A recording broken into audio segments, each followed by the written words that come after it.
अरे भाभी, सब बाहर रोटियों का इंतजार कर रहे हैं, जरा जल्दी जल्दी रोटी सेक दो, सबको फिर काम पर भी तो जाना है। जी दीदी, बस बना रही हूँ। शीतल जल्दी जल्दी रोटी बनाने लगती है और उसे 100 रोटी बनाने में पूरे 2 घंटे लग जाते हैं। वो पूरे पसीने में तर हो चुकी थी। रोटी बनते ही वो अपने कमरे में जाकर बिस्तर पर पड़ जाती है। अरे क्या हुआ शीतल, तुम सबके साथ जाकर खाना क्यों नहीं खा रही?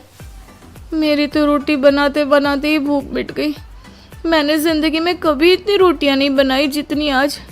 ऐसा लगता है पूरी ज़िंदगी भर की रोटियां आज ही बना दी हो।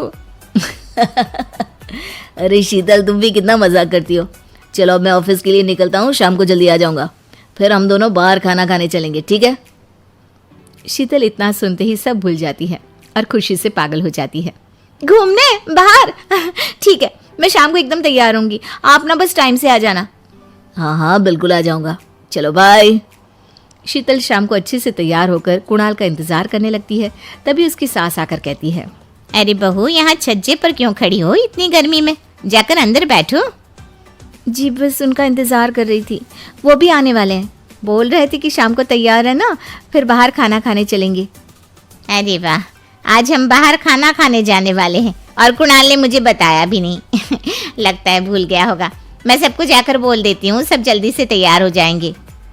इतना कहकर शांति जी तो वहां से निकल लेती है, पर शीतल टेंशन में आ जाती है। अरे ये क्या हो गया, माँ जी तो पूरे टब्बर को ले चलेंगी। नहीं नहीं नहीं, ऐसा नहीं हो सकता, मुझे इनको जल्दी बताना पड़ेगा। शीतल जल्दी से कुणाल को फोन करके सारी बात बताती है। कुणाल शीतल पर गुस्सा करने लगता है। अरे शीतल, तुमको ये बात सबको बताने की क्या जरूरत थी? हम दोनों जा रहे थे ना खाना खाने, अब सब लोग आएंगे, सोचो उनके पैसे कौन देगा? 20 लोगों का पता भी है कितना बिल बनेगा। पहली शादी के चक्कर में इतनी छुट्टियां होगी, ऊपर से इतना बड़ा खर्च। लगता है इस बार सैलरी में से कुछ नहीं बचेगा। मुझे माफ़ कर दो, मैंने जानकर ऐसा नहीं किया। अब एक काम करो, माँ को जाकर बोल दो कि मुझे आने में देर हो जाएगी क्योंकि ऑफिस में ज़रूरी मीटिंग है, बाहर फिर कभी चलेंगे। ये सुनकर शीतल के मुंह पर 12 बज जाते हैं। वो उदास मन से अपनी सास को जाकर ये बात बताती है। अरे बताओ, मैंने अभी अपनी नई साड़ी निकाली थी। चलो कोई बात नहीं, काम पहले है, ये सब घूमना फिरना तो लगा ही रहता है। अब बहू, हम बाहर तो नहीं जा रहे, तो जल्दी से खाने का बंदोबस्त करो। अभी जाकर बनाना शुरू करोगी तो जाकर टाइम से खाना बन पाएगा। दिन में भी बहुत लेट हो गया था। खाना फिर से? क्या हुआ बहू, खड़ी खड़ी क्या सोच रही हो? हैं? जाओ जल्दी जल्दी खाने की तैयारी करो। हाँ नहीं माँ जी, मैं सोच रही थी आज खिचड़ी बना दूँ। खिचड़ी? अरे हम कोई बीमार हैं क्या जो खिचड़ी खाएंगे? हम तो रोटी सब्जी खाते हैं। ठीक है माँ जी। शीतल रसोई में जाकर फिर से इतना सारा आटा गूंथती है, फिर से रोटियां बनाना शुरू करती है। जल्दी जल्दी में बेचारी की कितनी रोटियां तो खराब ही हो जाती है और कितनी बार उसकी उंगलियां जल जाती हैं। अरे कैसे लोग हैं ये निर्दयी। घर में कहने को इतनी औरतें हैं, पर मजाल है कोई भी आकर मेरी मदद करते। अरे ऐसे कौन करता है नई नवेली दुल्हन के साथ? मेरे हाथों की मेहंदी तो आटा गूंद गूंद कर ही हट गई और ऊपर से उंगलियां भी जल गई।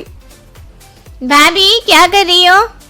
ये रोटियों का ढेर देखकर आपको क्या लगता है मैं क्या कर रही होंगी?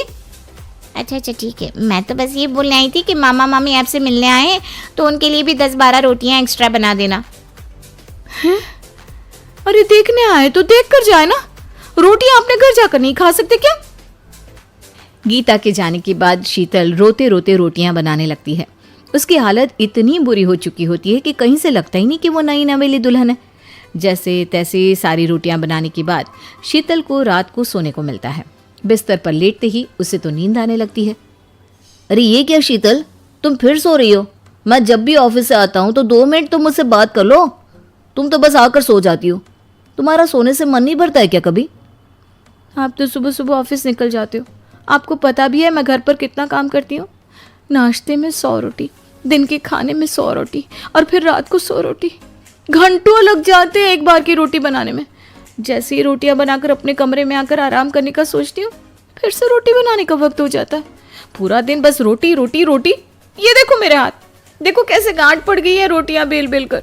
देखो तो कैसे उंगलियां जल गई है मेरी। कभी आपने सोचा मेरा क्या हाल हो रखा है रोटी बना बना कर? रात तक मैं इतना थक जाती हूँ कि बस बिस्तर पर पड़ते ही नींद आ जाती है। मैं जानबूझकर ऐसा नहीं करती, पर करूँ तो क्या करूँ, इतना थका हुआ इंसान सोए भी नहीं क्या। अरे बस करो शीतल, तुम तो रोने ही लगी। मुझे ये सब नहीं पता था। खैर अब मैं भी तो क्या करूँ ये बताओ। ये सब मेरा परिवार है और इस समस्या का मेरे पास कोई हल नहीं है। तुमको लगता होगा कि कोई तुम्हारी मदद नहीं करता, पर अब मैं देखो इस बात पर उनसे लड़ नहीं सकता हूँ। तो क्या मेरी पूरी जिंदगी ऐसे ही निकल जाएगी? मैं शादी से पहले कितनी खुश थी कि तुम्हें या माँ जी को मेरे घूमने फिरने से कोई दिक्कत नहीं है, पर जब वक्त मिलेगा तो घूमूंगी ना। दोस्तों के साथ तो छोड़ो, मुझे तो तुम्हारे साथ घूमने का भी वक्त नहीं मिल पाता। तुम परेशान मत हो शीतल, मैं कुछ सोचता हूँ।